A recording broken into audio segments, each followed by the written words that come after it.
typically the way that I approach MMOs nowadays is I just kind of go into a game with no expectations, no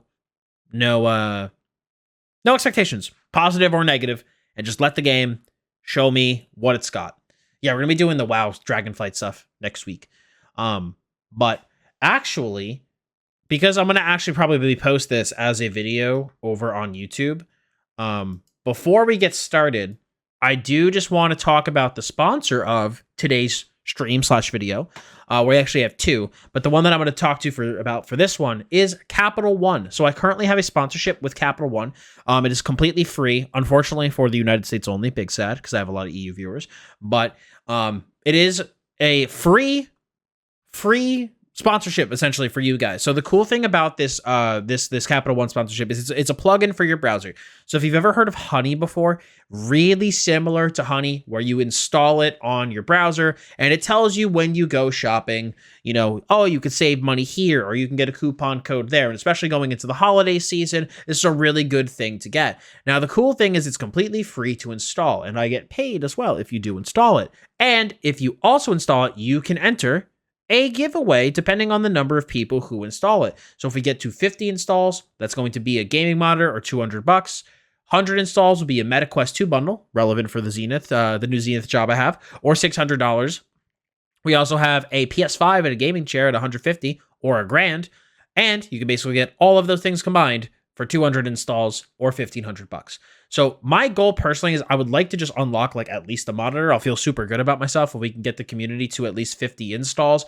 So, you know, again, take a look at this. Link will be in the description below to this page. Again, it's completely free to enter. No money required. So feel free to take a look at that.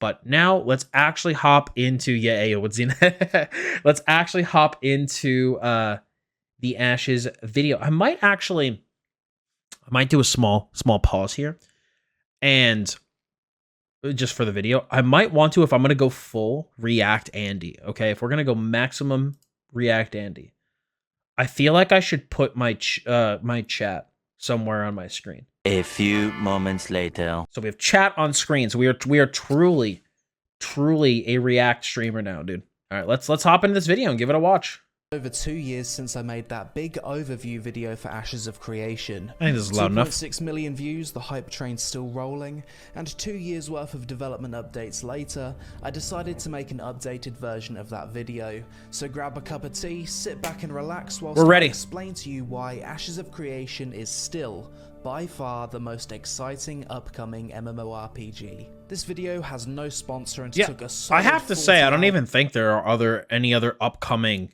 MMOs that I'm super jazzed about. It's pretty much just been like Dragonflight, Zenith, not only just because of my job, but because I think VR MMO is cool. But there's really been nothing else like new MMO wise that I can like really say like, oh, I've been excited for this. Like there's been nothing. So I don't know. The Ashes, it's got a lot of the genre sitting on its shoulders. Recording and editing. So if you'd like to support my work and plan on playing Ashes when it releases, then click my referral link in the description below or use my code to create an account. Ashes of Creation is the biggest upcoming Western MMORPG in terms It's very of ambitious, the project. Hoping to provide fans of PvP, PvE, and roleplay content an ever-changing virtual world in which the progression of each server is completely different and dependent on the actions of the player base. Okay. Ashes started development back in 2016 in Unreal Engine 4, however at the end of 2021 upgraded its engine to Unreal 5 to make use of the latest advancements in gaming tech such as Lumen, and a more efficient development pipeline. I think that was a really smart idea for them to do, is move to UE5. You know, just because if they're building like the next MMO, you want to make sure that, especially if your game like hasn't even come out yet, you really want to make sure that you know, that you're not using out of like tech that's going to be out of date by the time your game releases. You know what I'm saying? Yeah, more like Elion, you mean? Yeah.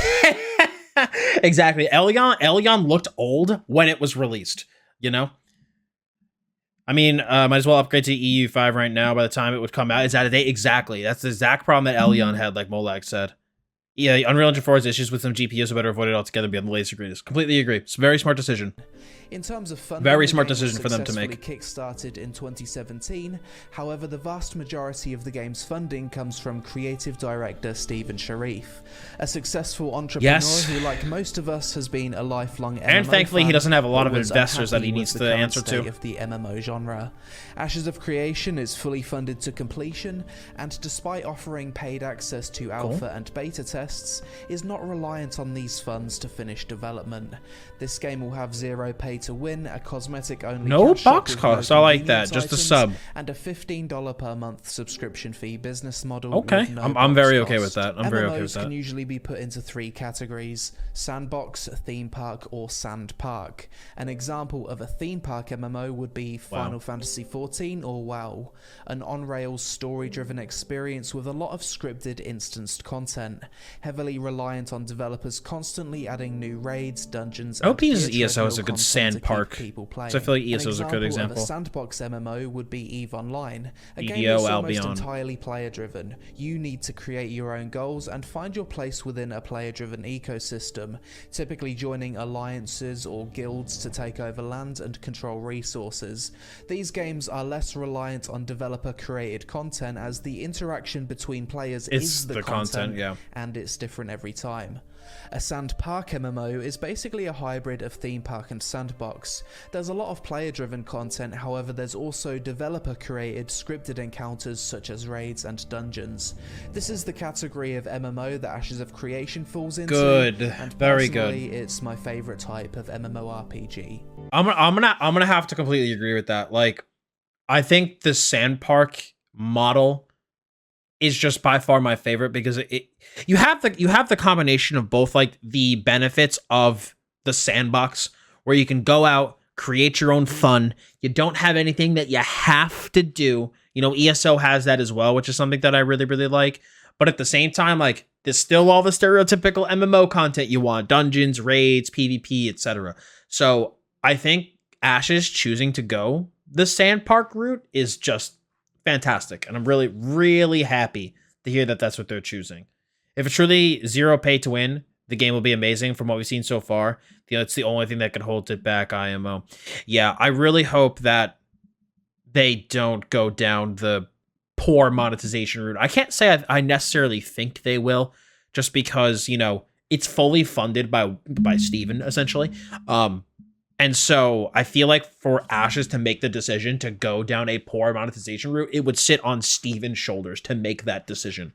You know, he doesn't have like a board of investors that he has to please, and people that are like, oh, we got to see our money back, figure out a way. And then you have some crappy monetization that gets enabled. It's his money. It's his game. So as long as he doesn't do that, you know, we'll have to see. So what makes Ashes of Creation unique?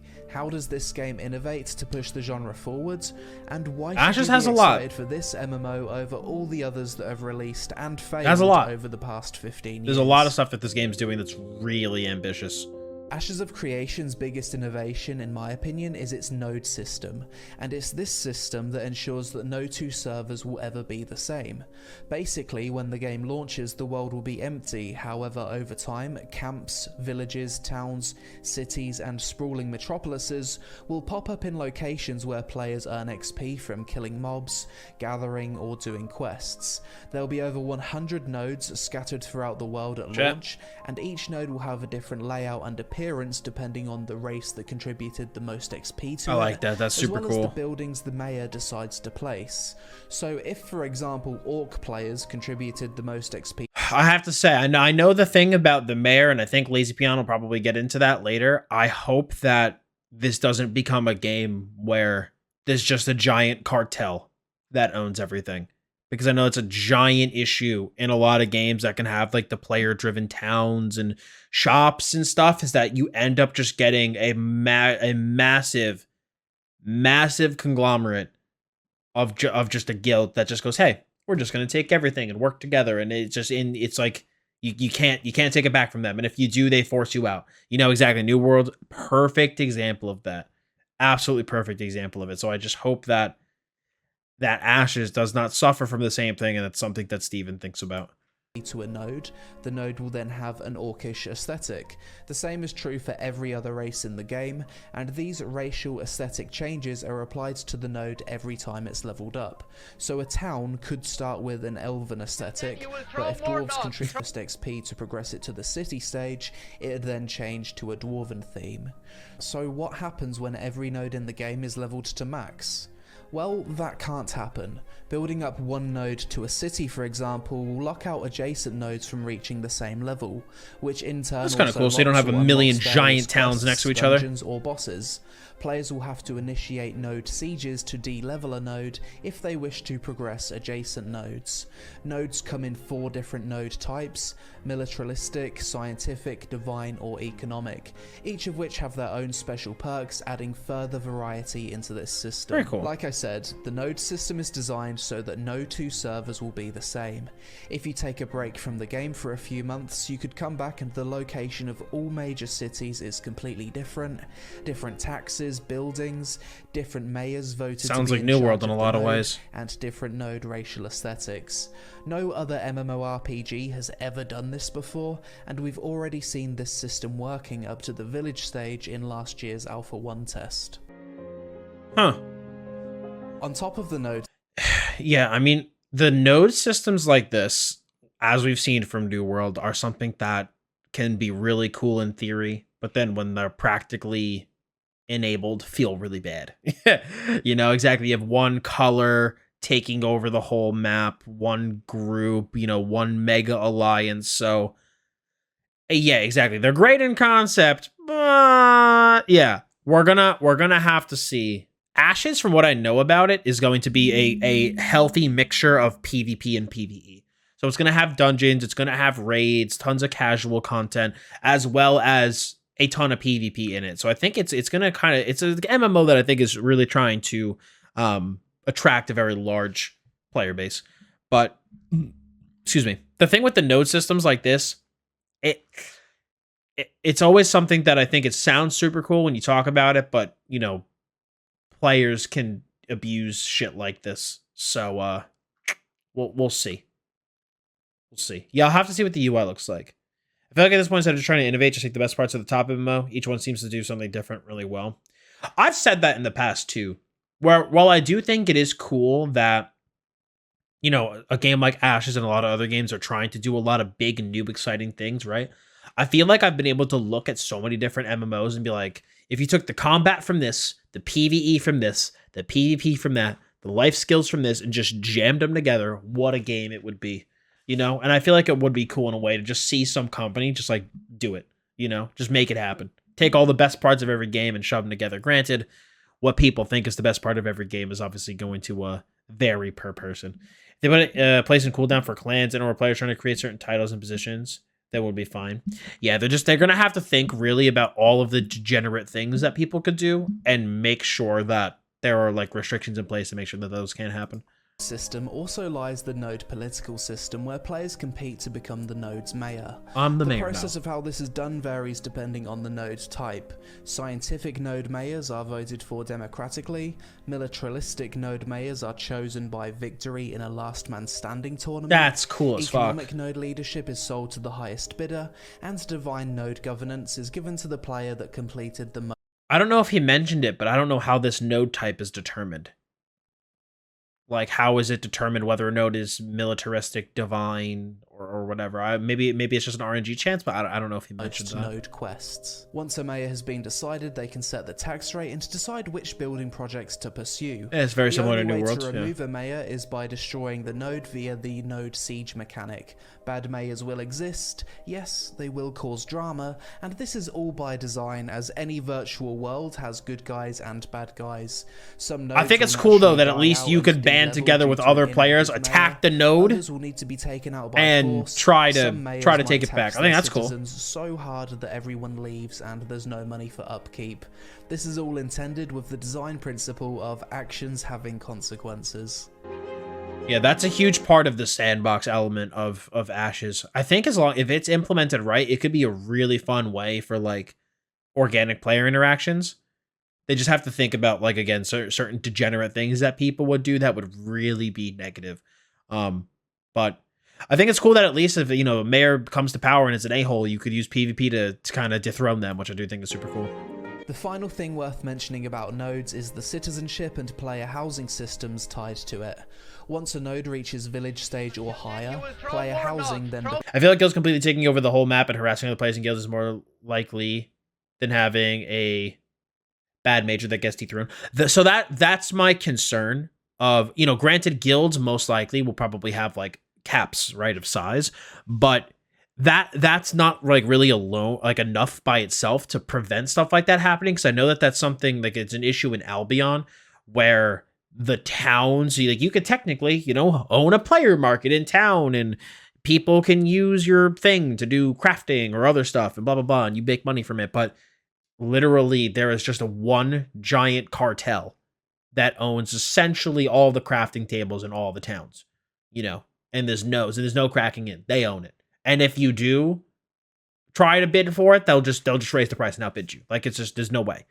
And so that's my hope and concern, I guess, is that some giant mega ultra alliance doesn't just take over the world of a server, you know. And I don't necessarily know what they could do to prevent that, but it's just something they need to think about and something they need to consider. I played a lot of Mortal Online too, which is a full loop PvP sandbox MMO. There's a lot of PvP wars and guilds that band together just own the cities and lock your roots so others can't get the new cool weapons and spells from things just getting released. Yeah, exactly. And then it's if you can't beat them, join them. Yeah. And so that's the concern about a system like this. Again, same thing happened in New World with different factions just basically becoming overpopulated and everyone just going, oh, they're winning, join them up, and then just owning the whole world, and now you can't move anything around, and then the other factions just become desolate. So that's the problem with something like this, is that, again, like, a lot of these innovative systems always sound really cool in theory, but unfortunately, you need to remember that if people can find a degenerate way to abuse something, they're going to. And so that's just something that they need to make sure that they consider, you know. Available. There's 3 types of player housing. Real space in node housing. That's cool. Real space freeholds, which are basically plots of land within the node's zone of influence. All right, Horizon, thank you so much for stopping by. I appreciate it. Talk to you again soon. Players who have invested into any of these types of player housing glad you enjoyed hanging out. Register to become citizens of the node, which brings with it various benefits listed on screen. You can only become a citizen of one node at a time per account, so this is an important decision designed to make players want to invest in and defend their node. Nodes are not owned by guilds, and the more people that register for citizenship at a single node, the more expensive it becomes for future citizens to join.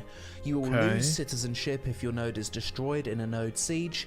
In addition, you will also lose your player housing and a portion... I mean, he said nodes aren't owned by a singular guild, but it's like, if a guy gets elected mayor who's a GM of a guild, his guild kind of owns the town, you know?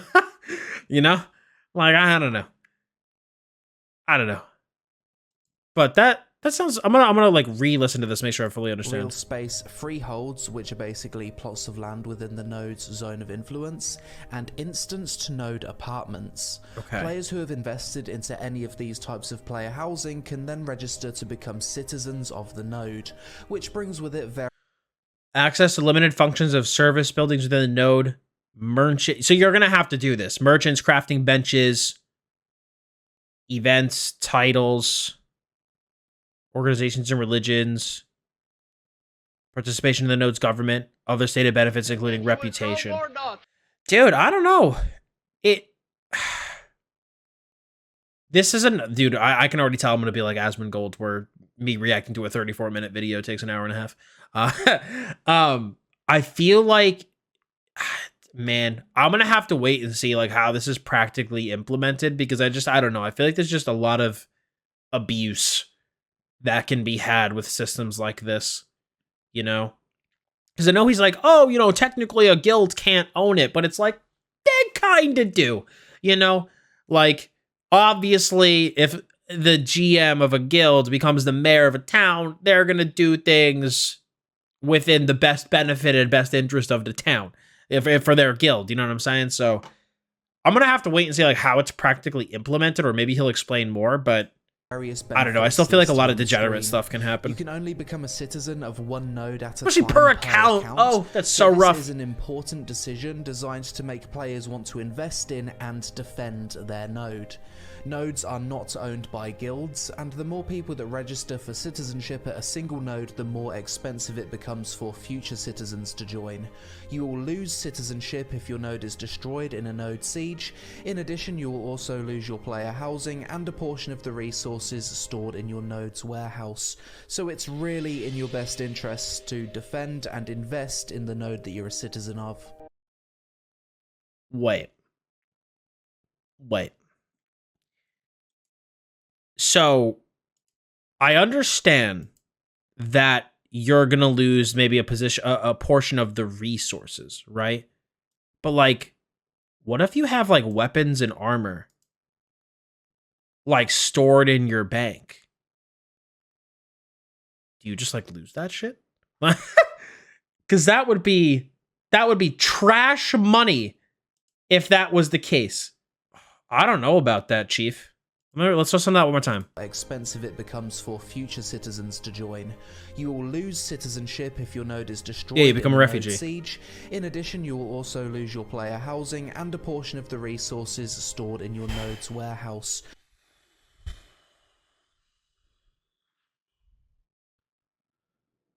Oh.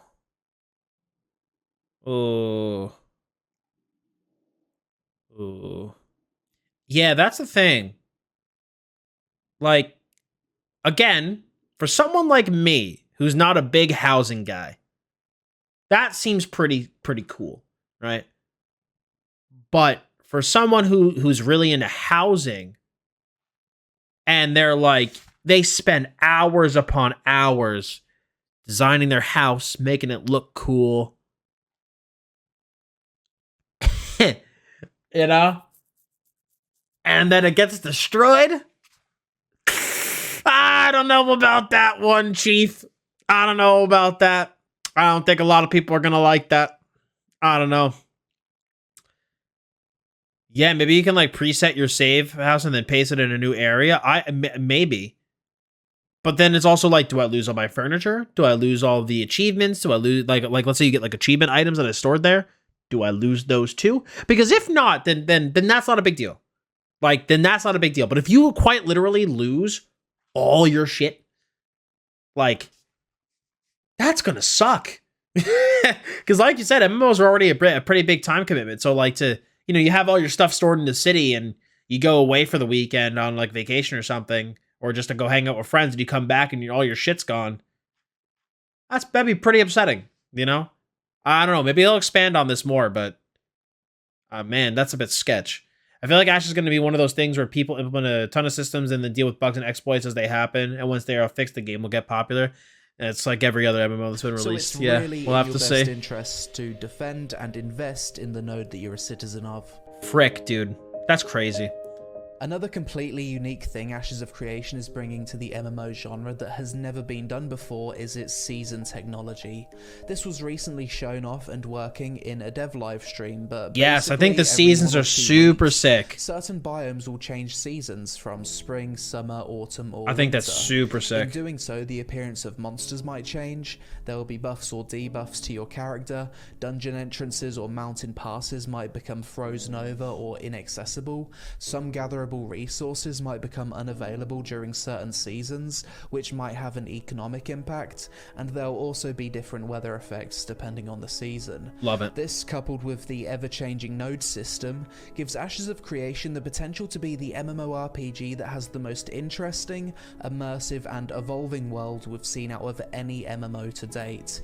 You leave the game, log in a few weeks later, the node has changed, the season has changed, new events and quests have spawned. It'll feel like you've zoned into a completely new location. Yeah, I like that. On the PvE side of things, something I find especially interesting with Ashes of Creation is how content such as dungeons and raids will have adaptive difficulty based on the performance of the party against previous bosses. So let's say your group absolutely steamrolls the first boss in a dungeon or raid. The next boss will then scale to be more difficult, unlocking additional mechanics and as a result drop better loot. In addition, node development also has a big impact on PvE difficulty and content availability too. The higher the node level, the higher the level of mobs in the surrounding area. Perhaps there's a dungeon with 5 bosses inside, however the 4th and 5th boss rooms only become accessible once the node has developed to City or Metropolis stage. Additional mechanics and higher loot potential could also be locked behind the leveling of nodes. Obviously this will take a lot of balancing, but I like the direction they're going in when it comes to PvE difficulty. If they get it right, dungeons and raids could become infinitely difficult based on performance, which could also open up the potential for competitive PvE leaderboards if there was some kind of performance rating added on top of this system. I don't know about that. I don't know about that. Yeah, watermark dungeons and raids. Yeah. And then I feel like a problem that you could run into too is like so I guess with the first boss in each dungeon, I guess there's going to be a threshold that you have to bypass in order to unlock the more difficult version of the second boss. So what's I think going to be kind of annoying is, you know, let's say you are a progression group who's trying to progress on the harder version of the dungeon and you don't complete, let's say, boss number 2 fast enough to unlock boss number 3, the harder version.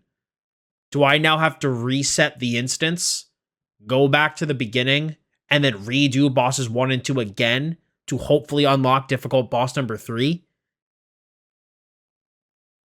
Like, I mean, yeah, it sounds ambitious and it sounds cool, but I just feel like there's going to be, like, again, practically, there's going to be a lot of issues with it. I don't know if I like it.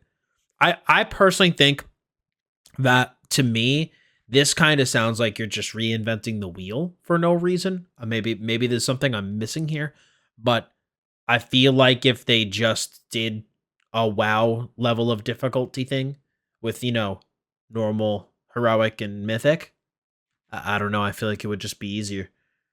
Assuming you can only gear through, well, I have to hope and imagine that there's going to be more than one path to getting geared, because yeah, I guess that's what it sounds like.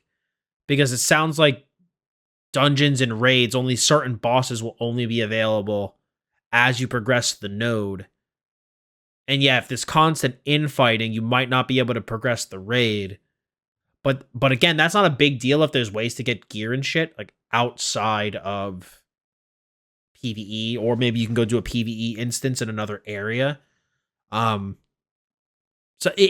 it's gonna so whether or not that is bad is gonna depend a lot on how the gearing system is implemented into the game, which I don't think he's talked about. The big thing I don't like about it is you get better gear as it progresses.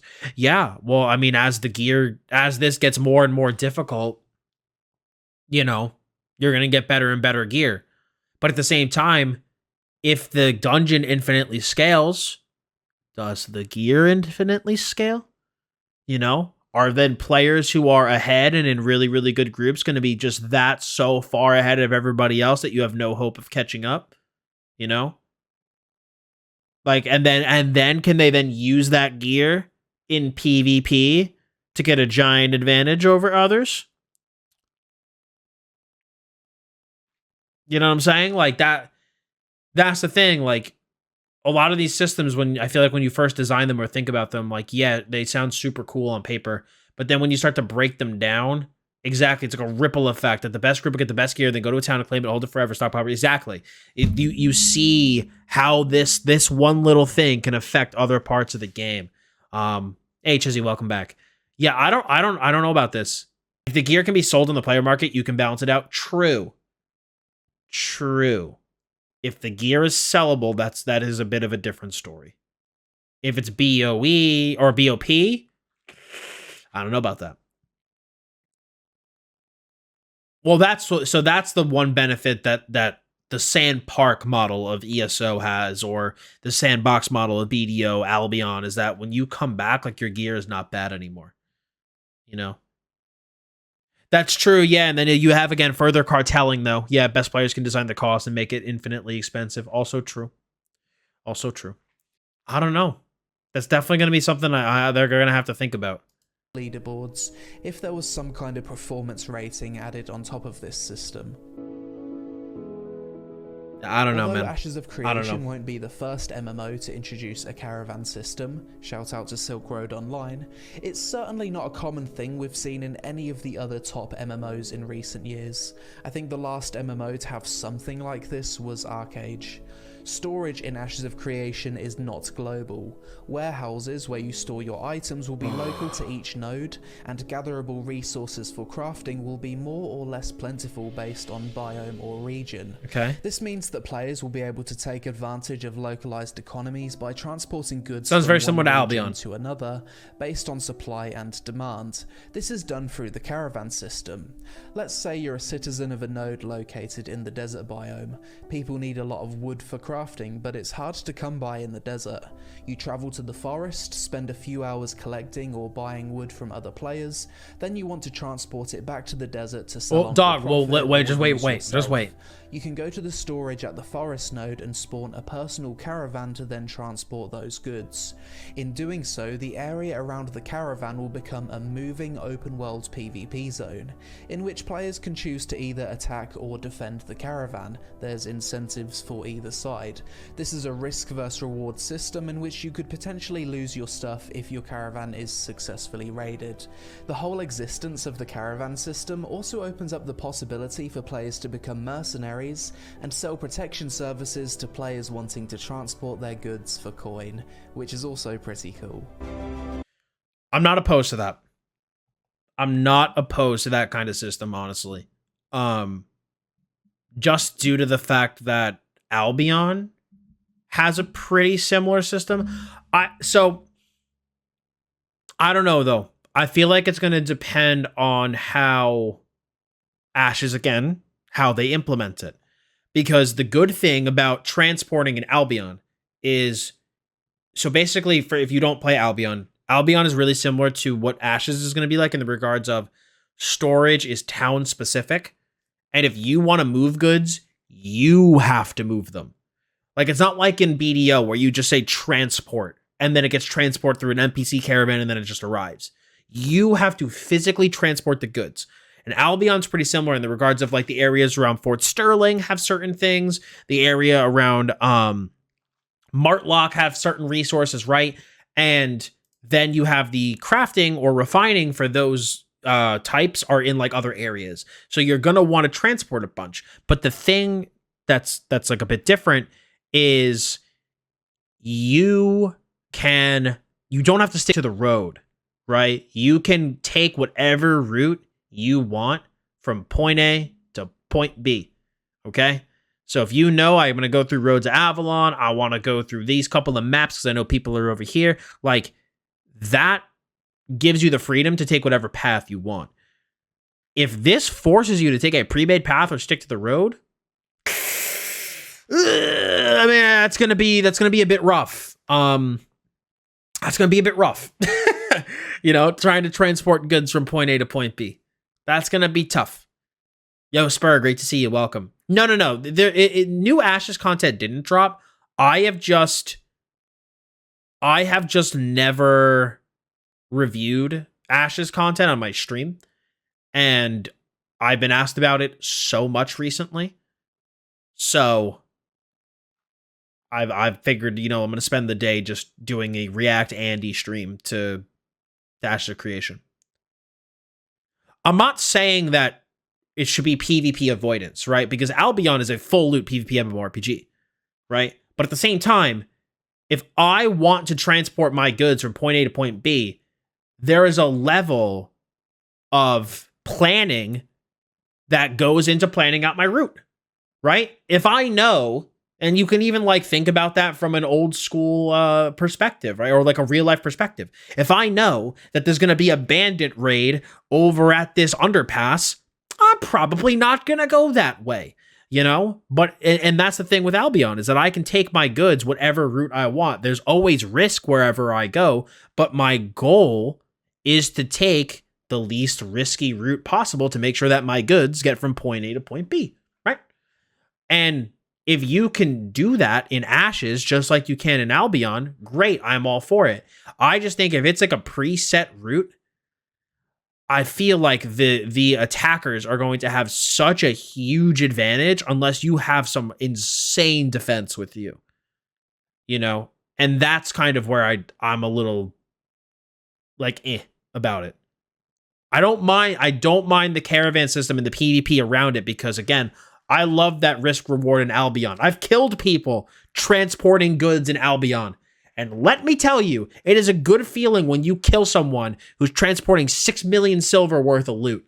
Okay? Very fucking satisfying. But it's because that guy made a mistake on his route. I caught him and killed him. It would be a lot easier to attack the caravans or attack the transporters if they had to stick to the roads and if they had a preset route they had to take. Like, that's literally one of the things in Albion is you have people who are essentially like scouters for their guild and will scout out like roads to Avalon or different paths that they could take that are safe. You know? Isn't it a guild v guild event though? I thought you had to be flagged for GVG. Unless that's changed, it's not what Lazy Peon said.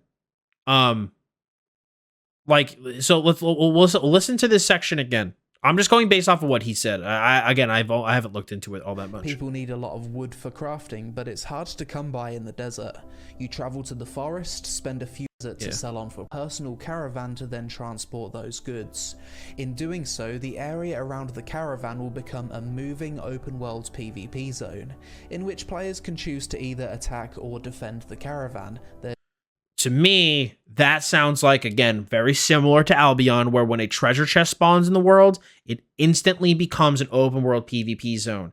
And anyone can attack anyone unless you're in the same guild or in a party. Because he then goes to talk about mercenaries. Incentives for either side. So listen. This is a risk versus reward system in which you could potentially lose your stuff if your caravan is successfully raided.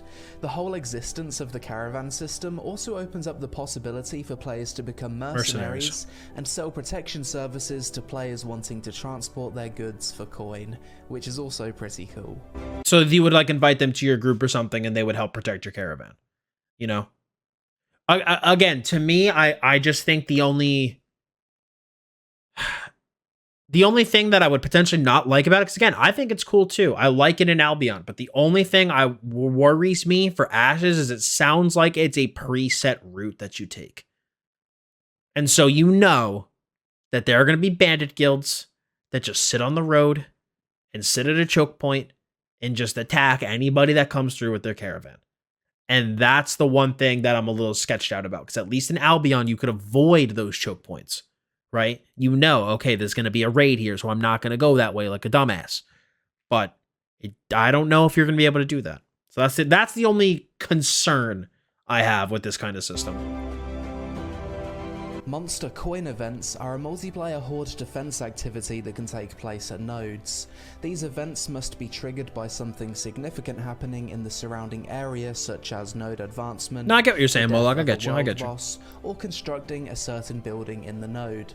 During a monster coin event, players must choose to either attack or defend. Attackers can use monster coins to transform into a monster and attack key objectives in the node. That's pretty cool. Whilst defenders must defend against the attacking horde of monsters.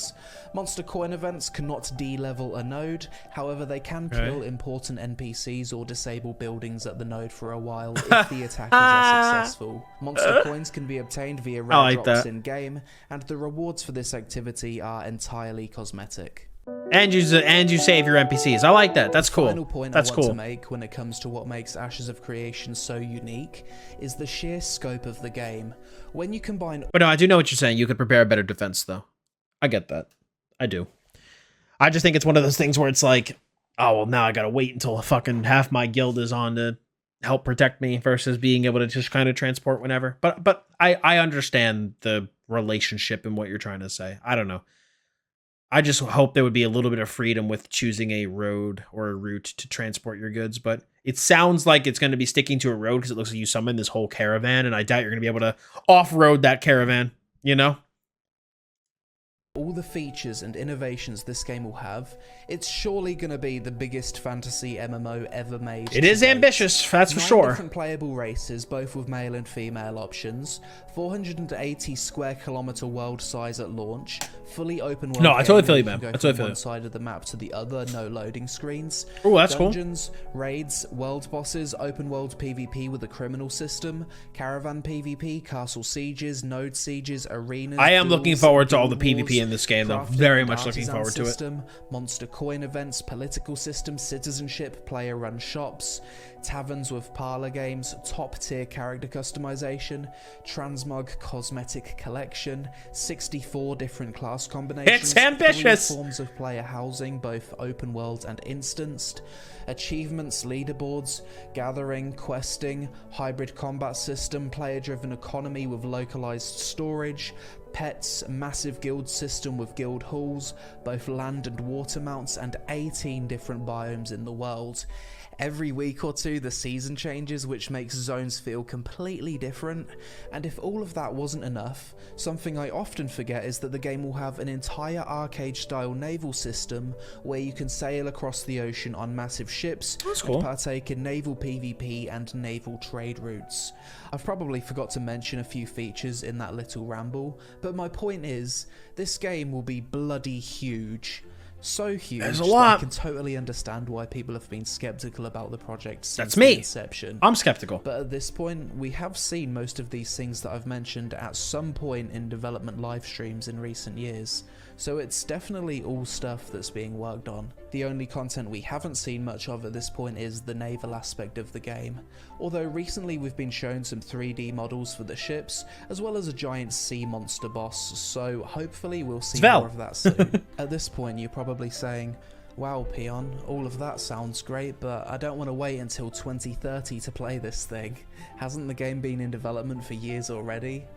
Yes. They currently don't have a release date. But unfortunately, my MMO-hungry friends, this is a genre where games take a long-ass time to make. ESO, Lost Ark, and Arcade, for example, all took over 7 years of development until launch. Final Fantasy XIV was in development for 9 years before A Realm Reborn released. Right now, Ashes of Creation is about 5.5 years into development, and with it being a particularly ambitious project, I still think we've got a while to wait. I agree. That being said, since moving to Unreal Engine 5, their development speed seems to have gone through the roof, with significant progress shown every live stream, so maybe it's closer than we think. Okay. Yeah, I think it's still going to be a while. And I would prefer if they waited longer and released a more complete product versus rushing it. I love the whole idea of AOC, but another risk aspect of your mercenaries might have already been paid off to ambush you and cross you. It's very true. Yeah, that's, I think, the sandbox aspect of it too. You know, the player interactions and whatnot. Like I said, I just think that, I guess something to think about too is that I don't know if maybe it would be a pre-made route, because what if multiple people are like transporting from point A to point B? Like, how would the caravans overlap with each other and stuff? I don't know. Now that I'm like thinking about it more, I just feel like if you could pilot it in some capacity, that would be better. You know? And then most of my concerns kind of go out the window. As long as you can actually pilot it. You know? I don't know how big the team is. I'm not sure. I think it's of decent size. I don't think it's like, you know, AAA dev studio size, but there's technically, because they're technically an indie studio, but as you can see, the project seems quite ambitious, and I know they have a lot of jobs posted on their website, so but I don't know. I don't know how big the team is. Yeah, I mean, if it's only like 30 something people, then this game's going to take a very long time. This game's going to take a long time, dude. Yeah, I think every one of their moms going to play this game when it comes out, just because it's so ambitious and it's been so hyped up. So it's going to be interesting to see. So far, I've only explained the unique aspects of Ashes of Creation, the things it's doing to push the genre forward, but the game also has a lot of other features that you're likely familiar with from other MMOs. Okay. So next I'm going to break down everything the game has into the following categories: PvE content, PvP content, roleplay content, the world, professions, class and combat system. As this is such a colossal game with so many different aspects to it, it's impossible for me to talk about every feature in depth and answer every question you might have. Thankfully, there's a fantastic resource already available called the Ashes of Creation. We're going to be looking at the wiki later to talk constantly about some of the being PvP updated stuff. and has thousands of pages worth of information. Any specific questions you might have, I'm the check same the way, wiki, Lane. and there's a I'm usually 99% numb chance on you'll new get an games answer. until I can physically Shout play. out to Lex, who's been keeping this up to date over the years. Alright, let's see. The PvE content in Ashes looks a little bit like this. Content is tailored for group sizes of 40, 16 and 8 40, player groups. jeez. The maximum size of a party is 8 players. Dungeons are designed for these 8 player parties. 20% of dungeon and raid content is instanced, whilst 80% are open world. 8's pretty big for a dungeon. Raids and dungeons are designed for group sizes of either 16 or 40 players, and raids and dungeons both use the adaptive difficulty system that I spoke about earlier in this video. Yeah, we don't like the Ashes adaptive of difficulty. Creation will have many world bosses designed to be contested by large groups of players and guilds. These world bosses will have a chance to drop legendary equipment and a tiny chance to drop eggs that can hatch into non-permanent, limited time flying mounts. Due to how they're designed, world bosses are also likely to attract open world PvP with That's gonna be multiple guilds sick. fighting for the glory of the boss kill. That's and going to be loot. fucking awesome. Monster coin events are another PvEVP event. I love that I spoke PvEVP. about Big fan. previously. Big fan. These horde defense style events are likely to spawn following the leveling of a node or a world boss being killed. Quests are another form of PvE content, and they come in multiple forms: events, tasks, narrative quests, daily quests, epic and legendary quests, racial quests, class quests, and caravan quests. Ooh, class quests. Jumping puzzles will also be another fun aspect of PvE in Ashes of Creation. You'll encounter them whilst questing and exploring dungeons. There was already a few of these present in the game during the Alpha 1 test in 2021. PvP, let's get it. Next, PvP content, and yes, there's a lot of it. First, let's discuss the open world PvP. We're going to discuss, system. so in case you're watching this on YouTube, I will be discussing the corruption system more in a later video. Potentially later in this stream, but based on how long it's taken me to react to this one video, probably not. So, most likely, but you will eventually see me do a reaction to this on YouTube, because I know there was a huge drama and people getting all upset about the corruption system. So we're going to go through the wiki together as a class, and I'm going to kind of give my thoughts and opinion on it. Otherwise referred to as the corruption system. In most cases, if killed by another player, the only things dropped upon death are gatherable and crafting materials. Which isn't bad at all. There's 3 states a player can be in: green, non-combatant. So you got green non-combatant, purple combatant, and red combatant. So if a non-combatant attacks a non-combatant, they become a combatant. If a non-combatant attacks a regular combatant, they also become a combatant. And if they attack somebody who's corrupted, no change. Then purple is if they kill a non-combatant, they become corrupted. If they kill a combatant, there's no change. If they kill corrupted, there's no change. If corrupted kills a non-combatant, corruption increases. If they kill a combatant, no change. If they kill another corrupted player, no change. Purple, combatant, and red, corrupted. Each player starts out as green unless they attack or fight back with another player, at which point they'll turn purple. Green non-combatant players who don't want to engage in PvP are still incentivized to at least run away or fight back, as being killed as a green player will result in dropping gatherable and crafting mats at twice the rate of if they'd have died whilst purple, aka fighting back. Purple indicates a state of consensual PvP. You're actually rewarded by dropping less gatherable mats on death if you die in this state. Cool. If a purple player kills a green player, then they become red, corrupted. Corrupted players are criminals and will face increasing penalties the more green players they kill, such as dampening and even dropping their gear upon death. If you're a green, pure PvE player, you'd have to make someone pretty mad whilst gathering for them to want to turn red on you. If you haven't got any droppable crafting or gathering mats, there's absolutely no benefit for someone to flag and kill you. So don't worry about people standing outside of nodes just spawn killing PvE players. Most of the time it won't be worth it. If that is something you're worried about though, a bounty hunter system will also exist where bounty hunters can hunt down corrupted players for rewards. Node sieges and That's another thing that I feel like the people who are getting all hot and bothered about PvP need to consider. Dropping all of your shit in a game like this, like from what I can tell, this game isn't like Albion, you know? So it's not like gear is like this like currency that you just can riff through like it's not a big deal. I feel like dropping all your gear in a game like this would be pretty fucking detrimental. And again, if you're a green player, there's no risk. Yeah, sure, you'll get killed. You have to spawn up a couple of times, but eventually those players will kill you enough that they'll go red, and you can attack them at that point if you want to, and they're going to be super weak by comparison, and there's a risk of them dropping all their shit, so you could take all their shit. And guess what? Nothing happens to you because you're still green. So I don't know. I don't see all the hullabaloo around this system. I don't know what I'm missing, where there was so much drama and issue. I never played Lineage 2, so I can't speak to it. And I know that there were people saying that, you know, the Lineage 2 system had its issues, and people were able to kind of, you know, move around it and find ways to essentially kind of skirt some of the what's it called? Like those systems that would basically de-incentivize griefing.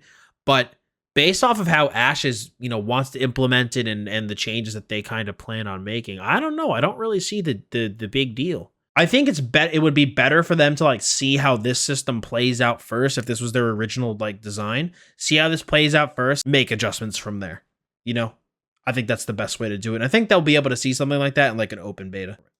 Corrupted. Each player starts out as green unless they attack, my quality. or fight back with another player, at which point being outside of nodes to turn red on you. If you haven't got any drop and kill you. So don't worry about people standing outside of nodes just spawn killing PvE players. Most of the time it won't be worth it. If that is something you're worried about though, a bounty hunter system will also exist. Yeah, we know all about that. Hunter. Node sieges and castle sieges. These are two different things. A node siege is where players band together to destroy a node, resetting its level to allow adjacent nodes to progress to higher stages. Okay. The higher the level of the node, the more work is required to fulfill the prerequisites. These I think are going to be super fun. The siege. Any player can declare a node siege, and once declared, a countdown begins, giving players anywhere between 2 to 5 days notice, depending on the level of the node, to prepare for the impending battle. Okay. Players cannot transport goods from their warehouse during this time, and many services in the node will also be disabled until the outcome of the siege is decided. Castle sieges are massive, large-scale 250 vs 200. Hopefully there's a cooldown on that. Otherwise, the city will just be in a constant state of about to be battled, and so much of the shit in the city will be disabled for a long period of time.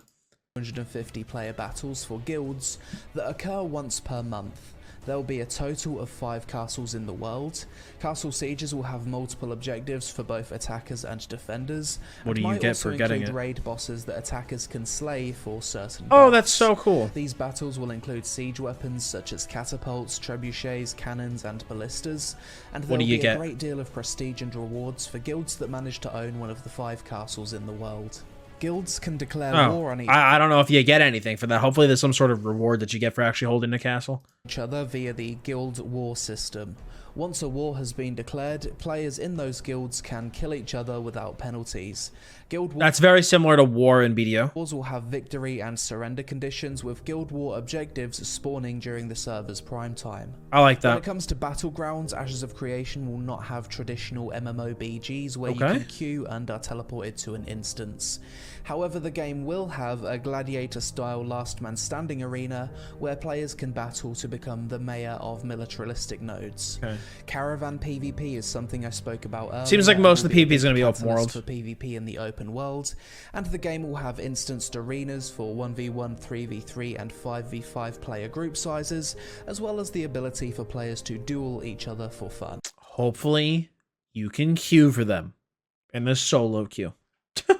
I just hope very much so that there is a solo queue type of style for those arenas. Role players rejoice because Ashes of Creation certainly hasn't forgotten about you.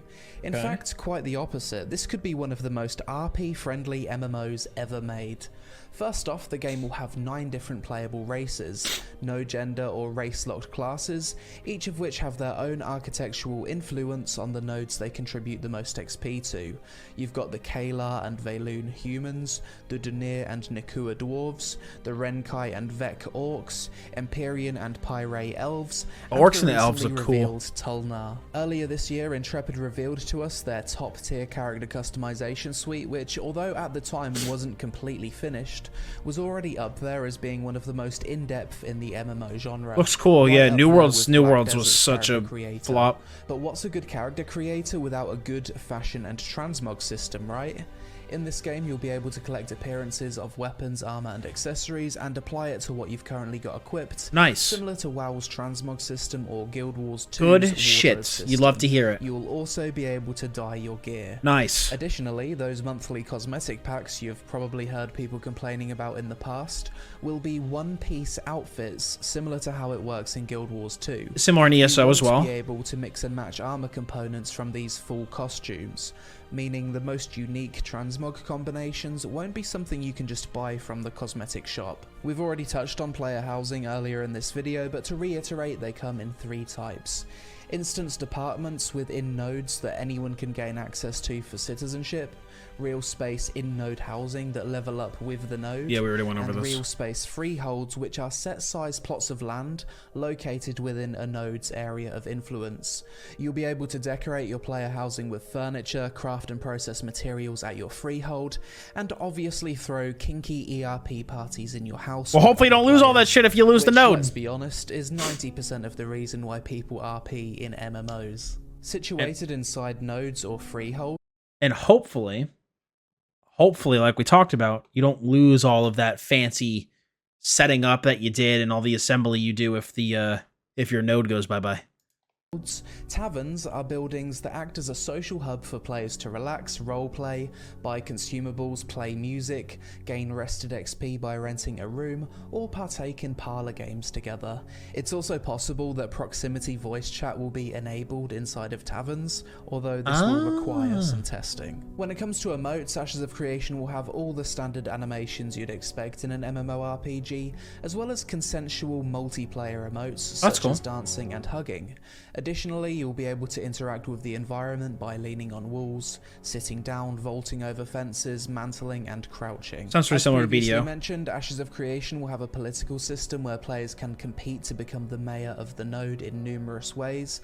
From this, good mayors and bad mayors will emerge, which in itself is another aspect of roleplay. And finally, yes, marriage, including same-sex marriages, will be a thing in Ashes of Creation. Marriage will allow player housing permissions to be shared, and a quest might appear related to a marriage ceremony. This system isn't 100% fleshed out as of making this video, but it will be. That's a nice little RP thing to have, though. That's cool. Next, let's discuss the world of Ashes of Creation. This is the new stuff. Size, which Intrepid are aiming to support 8,000 to 10,000 concurrent players online at one time. 5 times the number of players that New World's servers can currently handle. When it comes to server locations, the most recent info I could find is that they plan on having servers for the following regions: North America, Europe, Asia Pacific, and Australia. However, other server regions such as South America, America are under consideration. Steven, if you're watching this video, please heavily consider adding Southeast Asia servers. So many people here love MMOs. Hopefully they have more than one server per 200 ping connecting to Australia. or I'm like sure the server same could be per said region. for South America connecting to NA too. You're making the most highly anticipated MMO. So you could have globally, NA and East, after NA all West, these years etc. of development and anticipation, it'd be a big shame if large regions of people couldn't enjoy it to its fullest due to ping and server regions. As previously mentioned, the world in Ashes will be 480 kilometers squared at launch, which includes land and water, with an additional 100 kilometers squared for the Underrealm. Yeah, the shared house aspect seems really cool. You're like system and seasons, with the other but I've person. That's already cool. gone in depth on those systems at the start of this video, so best not to repeat myself. I don't know if he covers the classes. Oh, here we go. Classes and combat systems. So we're going to get to that. Yeah. I mean, there's nothing wrong with it, dude. You should be able to marry and do whatever you want. Do with whoever you want, you know? It's not going to affect anybody else except for your own gameplay. So same thing in real life. Doesn't affect anybody else except for you. So I've just let everybody do their thing, you know? When it comes to fast travel and flying mounts, the world of Ashes is designed so that distance and scale matters.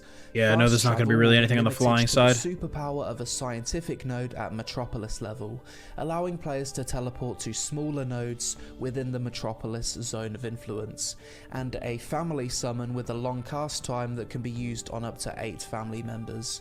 Flying mounts will be extremely rare and limited in duration, with them being obtained via legendary drop eggs from world bosses, or obtainable to mayors of Metropolis nodes, as well as guild leaders owning one of the 5 castles in-game.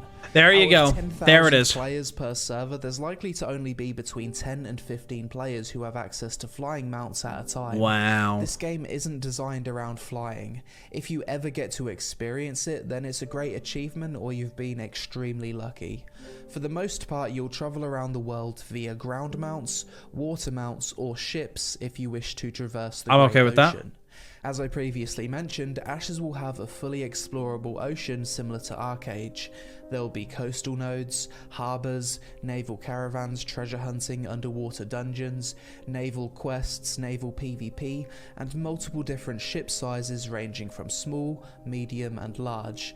Similar to Arcade, there will also be giant sea monster world bosses, like the Megalith, which was recently teased and should be present in Alpha 2. Lore and story is definitely something that's present in Ashes of Creation, however it's not one of those MMOs where you're the chosen one, hero of light, hopefully the UI gets some improvement, because this does not look very good. NPCs worshipping you upon sight because you followed the same linear story as millions before you. Storytelling will be more based on learning about past events in the lore, self-contained short story quests, and the overarching story of the world's development. This game actually has a ton of lore, with a lot of stuff being kept secret for launch. Smart. You can read more about that stuff on the wiki, as this video is starting to get pretty long as it is. Alright, here we go. The artisan class and profession system in Ashes looks something like this. You've got 3 artisan classes: gathering, processing, or crafting. This is your professions. Which contain various professions. Gathering professions include farming, fishing, herbalism, lumberjacking, mining, and taming. Processing professions include animal husbandry and smelting, and crafting professions include alchemy, armorsmithing, blacksmithing, caravan building, cooking, interesting, jewel crafting, scribes, ship building, siege weapons, and weaponsmithing.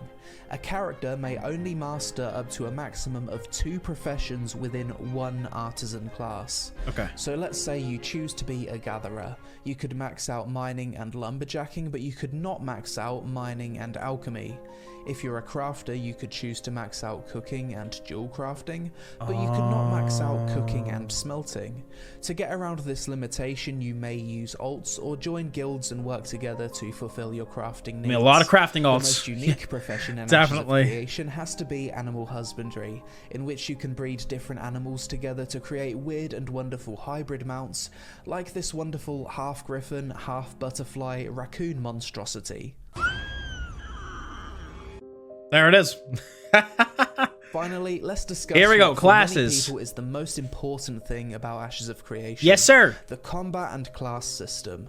Ashes of Creation will have a hybrid combat system similar to Guild Wars 2. Okay. In previous videos, I couldn't really show you what this combat would look like, but recently they've made substantial progress and shown off some basic melee weapon attacks. We're going to be going over that in a bit. Does it look a hell of a lot better than the combat the game had in past tests. As this system is in the middle of a full redesign and we haven't even had the chance to see a lot of the redesigned abilities yet, I'm not going to talk too in depth on it, but basically when it's done, expect Guild Wars 2 combat, but better. Some abilities I'm okay need with to be that. targeted, whilst others are AoE telegraph and I like frontal that. cone attacks.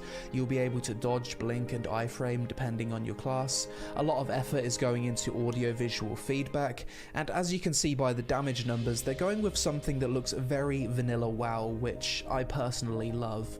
Keep an eye out for more updates on this system over the next few months. Yeah, we're gonna look at a weapons video after this. Is looking very good. When it comes to classes, Ashes of Creation is using a similar system to Arcade, but instead of a possible played Arcade, 220 classes, there's 64 different possible class combos in Ashes. The way this works is you've got 8 primary classes: Bard, Cleric, Fighter, Mage, Ranger, Rogue, Summoner and Tank. You can then choose a secondary class out of the same 8 options to determine your overall class. If your primary class is Fighter and your second class is also Fighter, you'd be a Weapon Master, for example. Mage primary, Summoner secondary would be Warlock. Summoner primary, Mage secondary would be Spellmancer. You get the idea. That's a lot of choice. I like that. This seems really cool. Tank and a summoner is a brood warden. I like that. Tank and a bard is a siren. Oh, these names are cool, dude. Summoner and a ranger's a falconer. I like this. I think this is super fucking cool. Cleric and tank is paladin. Tank and cleric apostle. Summoner and cleric is shaman. Yeah, and if you go double, it's like down the middle. So mage is archwizard. Summoner is conjurer.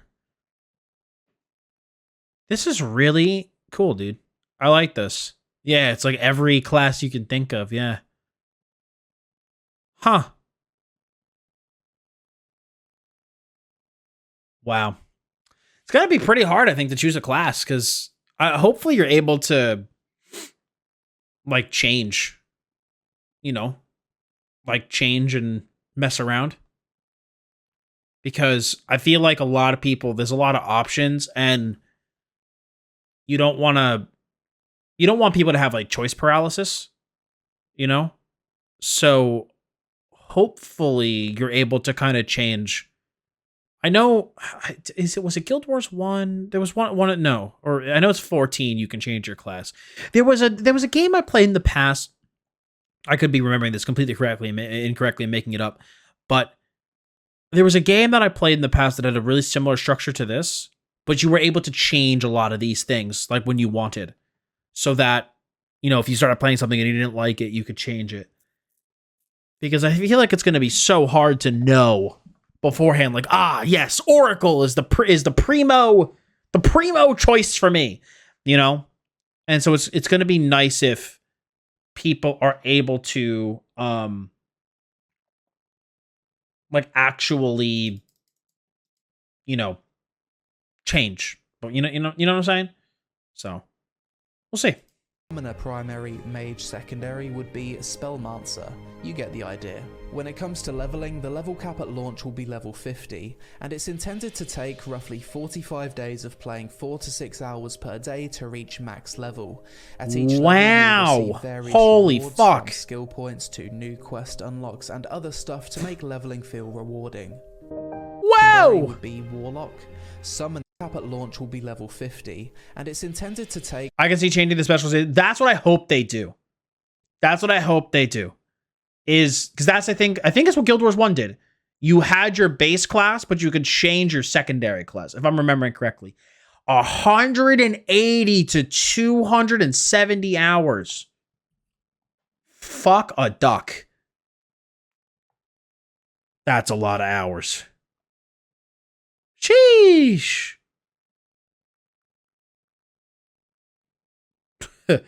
I mean, if you play 8 hours a day, that's still a little bit over 3 weeks.